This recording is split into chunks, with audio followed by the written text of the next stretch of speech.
Jatrabari ideal school and কলেজের আমি অধ্যক্ষ ভারপ্রাপ্ত মরিয়ম বেগম। কিছুদিন আগে আমার শিক্ষক কর্মচারী সকলেই একটা উদ্দেশ্যে একটা শীটে স্বাক্ষর দিয়েছিলেন। ওই স্বাক্ষরের শীট ব্যবহার করে কতিপয় দুষ্কৃতিকারী যারা স্কুলের মঙ্গল চাচ্ছেন না, তারা ওই শীটটা ইউজ করে উপরে কিছু লেখা লিখে শিক্ষার বিভিন্ন দপ্তরে, শিক্ষার সাথে সংশ্লিষ্ট সকল দপ্তরে ওটা দেয় এবং আপনাদেরও গণমাধ্যমের বিভিন্ন জায়গায় ওই শীটটি দেয়।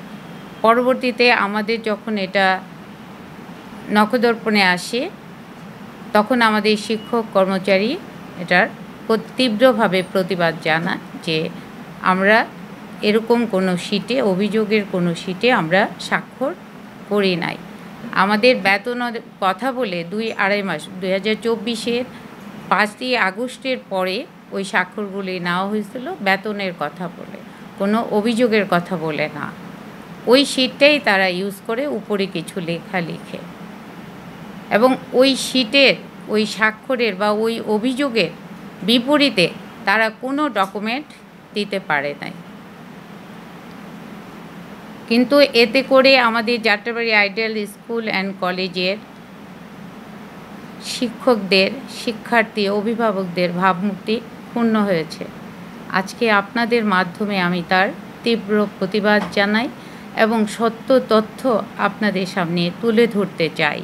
স্কুলের প্রকৃত অবস্থা, প্রকৃত চিত্র, এবং কারা অনেক দিন যাবৎ এই ষড়যন্ত্রের সাথে লিপ্ত আছে, তাদের কথাগুলো আমি আপনাদের মাধ্যমে আমার সকল শুভাকাঙ্ক্ষীদের মাঝে জানাতে চাচ্ছি।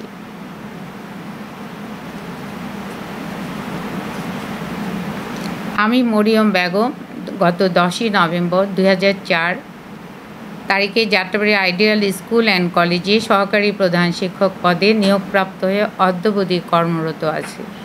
2008 খ্রিস্টাব্দে সালে জাতীয় নির্বাচনের পূর্বে সাবেক প্রধানমন্ত্রী বেগম খালেদা জিয়া যাত্রাবাড়ি চৌরাস্তায় নির্বাচনী প্রচারণায় আসলে আমি প্রচারণা অনুষ্ঠানে বক্তব্য রাখি।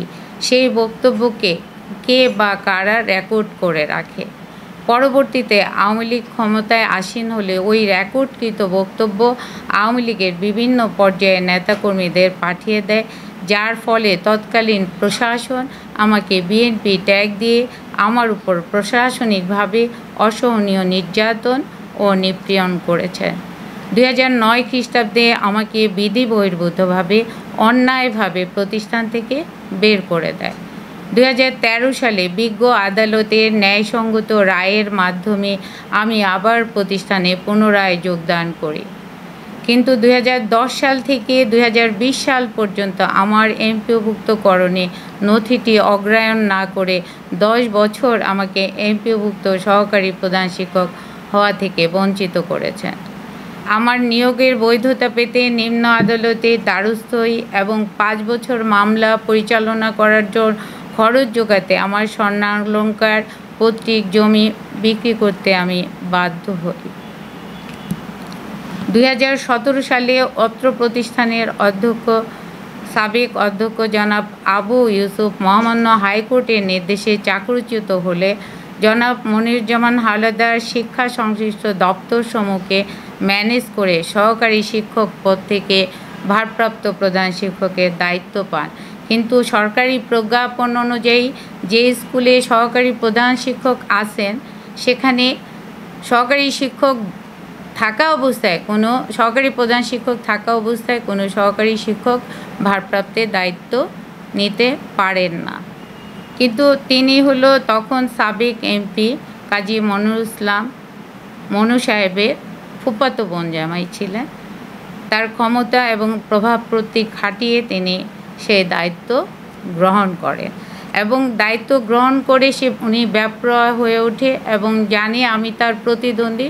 আমাকে চাকরিচ্যুত করার জন্য সকল ব্যবস্থা তিনি করেন। তখন আমাকে প্রত্যেকবারই তার সাথে বিভিন্ন প্রকার একাধিক রিট করে টিকে থাকতে হয়।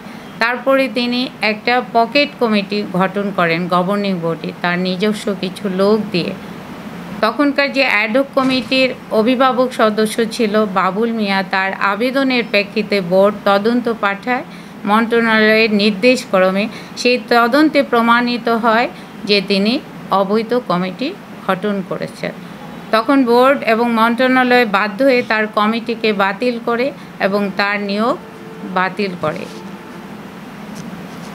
এই যে বোর্ড এবং মন্ত্রণালয় তার নিয়োগ বাতিল করার পরে এই আদেশের বিরুদ্ধে তিনি একাধিক রিট করেন হাইকোর্টে, এবং রিট করে প্রত্যেকটা রিটই তিনি হেরে যান এবং বোর্ড এবং মন্ত্রণালয়ের আদেশই ঠিক থাকে।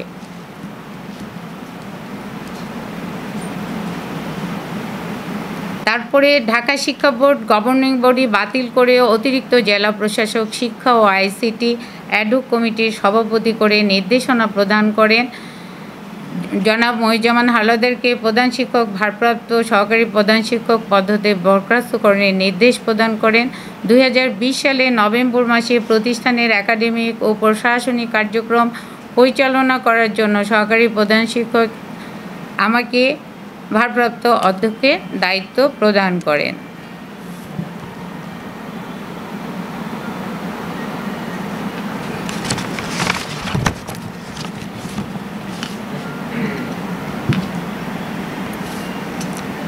তিনি জনাব মনিরুজ্জামান হাইকোর্টের সমস্ত রিটে হেরে যাওয়ার পরে তিনি বিভিন্ন শিক্ষা বোর্ড, জেলা শিক্ষা অফিস, শিক্ষা মন্ত্রণালয় থেকে আবার তদন্ত পাঠান। এই সকল তদন্ত রিপোর্ট তার বিপক্ষে চলে যায়। এখন তার পক্ষের কিছু আওয়ামী লীগ মনা কিছু শিক্ষক, কিছু অভিভাবক দিয়ে বিদ্যালয়ের পরিবেশকে অস্থিতিশীল করার জন্য সর্বোচ্চ চেষ্টা চালিয়ে যাচ্ছে। শিক্ষা মন্ত্রণালয়াধীন পরিদর্শনী নিরীক্ষা অধিদপ্তর কর্তৃক তদন্ত রিপোর্ট অনুযায়ী যাদের চাকুরি সমস্যাযুক্ত তারাও এই বিষয়গুলোতে সহযোগিতা করছে। গত 19 আগস্ট 2024 খ্রিস্টাব্দে জনাব মনিরুজ্জামান হাওলাদার ও তার অনুসারী কিছু শিক্ষক হোসেন আফরোজারা শিল্পী, সৈয়দ আরিফুন নাহার, হাসনা খানম, আফরোজা বেগম ইতি, আলামিন মিয়া, এলাকাবাসী আবু নাসের ভূঁইয়া, রেজাউল করিম খোকন, কমল প্রমুখ ব্যক্তিদের, জনাব লিটু প্রমুখ ব্যক্তিদের কুপ্ররোচনা উৎসাহে প্রতিষ্ঠানের কিছু উচ্ছৃঙ্খল সাবেক শিক্ষার্থী, বগাটে কিশোর গ্যাংয়ের সদস্যরা অত্র প্রতিষ্ঠানে একটি ভীতিকর নৈরাজ্য এবং মব ভায়োলেন্স তৈরি করে প্রতিষ্ঠানটি দখলে নিয়ে নেয়। তৎকালীন গভর্নিং বডির সভাপতি গণপ্রজাতন্ত্রী বাংলাদেশ সরকারের অতিরিক্ত সচিব জনাব জানি আলম স্যারকে শারীরিকভাবে হেনস্থা করে। সৈয়দ আরিফুন নাহার, যিনি আলমারি ভেঙে নথিপত্র, নগদ টাকা, ল্যাপটপ নিয়ে গিয়েছে, যার ভিডিও ফুটেজ বিদ্যালয়ে সংরক্ষিত আছে। হাসনা খানম, যিনি 1 বছর যাবৎ আত্মহত্যার নাটক মঞ্চস্থ করতেছেন। এই সমস্ত ঘটনা থেকে নিরাপদ থাকতে আমি ঢাকা মেট্রোপলিটন পুলিশ যাত্রাবাড়ী থানায় একাধিক সাধারণ ডায়েরি করেছি। ঢাকা এলিভেটেড অ্যাক্সেস ওয়ে নির্মাণের ফলে অত্র প্রতিষ্ঠানের 3টি ভবন, স্কুল শাখার পশ্চিম ভবন, স্কুলের মার্কেট ভবন, কলেজ ভবন, এগুলো ভেঙে ফেলা হয়। 2টি ভবন 1/3 ভেঙে ফেলা হয়। ক্ষতিপূরণ বাবদ সরকার সেতু ভবনের মাধ্যমে যাত্রাবাড়ী আইডিয়াল স্কুল অ্যান্ড কলেজকে 5,90,17,260 টাকা অনুদান প্রদান করেন। এই ক্ষতিপূরণের অর্থ থেকেই শিক্ষক কর্মচারীদের বকেয়া 9 মাসের বেতন, 2টি উৎসব ভাতা প্রদান করা হয়। ক্ষতিগ্রস্ত 2টি ভবন সংস্কার মেরামত কাজ করা হয়। 16টা বাথরুম তৈরি করা হয় বেসিন সহকারে, জেনারেটর ক্রয় করা হয়। সাবেক অধ্যক্ষ আবু ইউসুফের 9 লক্ষ প্রিন্টিং বিল প্রদান করা হয়। সাবেক ভারপ্রাপ্ত প্রধান শিক্ষক মনিরুজ্জামান হাওলাদারের 13 লক্ষ টাকার প্রিন্টিং বিল প্রদান করা হয় এবং আমাদের 4র্থ শ্রেণী একজন কর্মচারী, একজন শিক্ষকের 5 বছরের বকেয়া বেতন পরিশোধ করা হয়।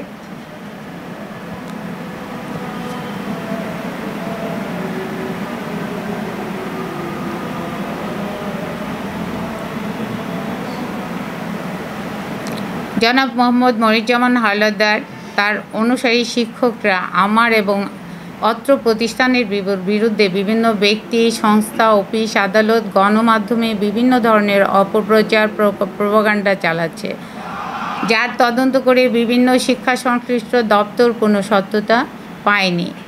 তারপর শিক্ষা মন্ত্রণালয়ের পরিদর্শন নিরীক্ষা অধিদপ্তরের তদন্ত শেষে মহিজান হাওলাদারের বিভিন্ন দুর্নীতি, অনিয়ম, স্বেচ্ছাচারিতা, ক্ষমতার অপব্যবহারের প্রমাণ পায়, যেখানে তিনি 12 জন শিক্ষককে জ্যেষ্ঠতা লঙ্ঘন করে এমপিওভুক্ত করিয়েছেন এবং অবৈধ কমিটির দ্বারা তিনি সহকারী শিক্ষক হতে সহকারী প্রধান শিক্ষক, সহকারী প্রধান শিক্ষক হতে ভারপ্রাপ্ত প্রধান শিক্ষক হয়েছেন এবং ওই মন্ত্রণালয়ের অডিটে তার 34 লক্ষ টাকা, 3,19 লাখ টাকার আত্মসাৎ এর প্রমাণ পাওয়া গেছে।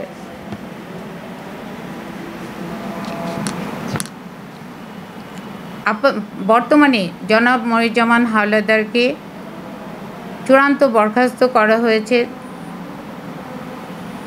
নিয়মিত গভর্নিং বডির মাধ্যমে। বর্তমানে যাত্রাবাড়ী আইডিয়াল স্কুল অ্যান্ড কলেজে শিক্ষক কর্মচারী 169 জন, শিক্ষার্থী 2143 জন। শিক্ষার্থী থেকে আয় আসে আমাদের 16,34,000 টাকা। শিক্ষক বেতন আসে 26,56,000 টাকা। বিদ্যুৎ বিল আসে 40,000 থেকে 50,000 টাকা।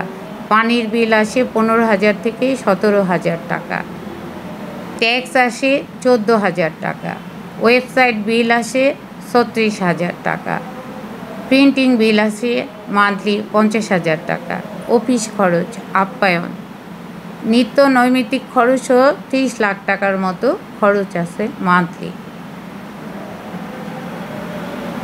সেখানে আমরা যতটা সম্ভব আন্তরিকতার সহিত শিক্ষকদের বেতন দেওয়ার সর্বোচ্চ চেষ্টা অব্যাহত আছে। গত নভেম্বর মাস থেকে বর্তমান আগস্ট মাস পর্যন্ত আমরা 6টি বেতন, 2টি বোনাস প্রদান করেছি।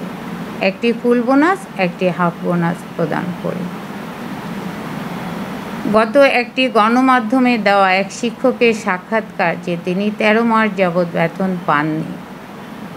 এই 13 মাসের বেতন একদিনের নয়, এটা গত 13 সাল থেকে শুরু হয়েছে, যখন শিক্ষার্থী সংখ্যা আরও বেশি ছিল, 3,500 থেকে 4,000, তখন থেকে শুরু হয়েছে। আমি দায়িত্বে এসে এলিভেটেডের টাকা পেয়ে আমিও 9 মাসের বকেয়া বেতন শিক্ষকদের পরিশোধ করি সেখান থেকে। যেহেতু শিক্ষকের তুলনায় শিক্ষার্থীর সংখ্যা কম, সেহেতু এই সমস্যা বিদ্যমান। এখানে ডিসি অফিস, ডিসি স্যার যখন সভাপতি, তিনিও বিষয়টি তদন্ত করে দেখেছেন। তিনিও আমাদেরকে বলেছেন এখানে শিক্ষার্থীর থেকে শিক্ষক বেশি, সেই ওই অনুযায়ী ব্যবস্থা নিতে হবে।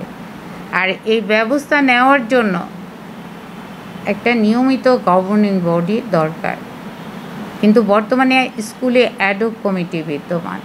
সরকারি প্রজ্ঞাপন অনুযায়ী নিয়মিত গভর্নিং বডির কার্যক্রম বন্ধ রয়েছে। 2টি উপায়, এক হলো শিক্ষার্থী অনুযায়ী শিক্ষক রাখা, আর 2 হলো ছাত্র শিক্ষার্থী সংখ্যা বাড়ানো। এই 2টি উপায়ে আমাদের এই সমস্যার সমাধান করা সম্ভব, কিন্তু অপপ্রচার করে বিদ্যালয়ের ভাবমূর্তি ক্ষুণ্ণ করে শিক্ষকদের আমাদের এই সমস্যার সমাধান সম্ভব নয়।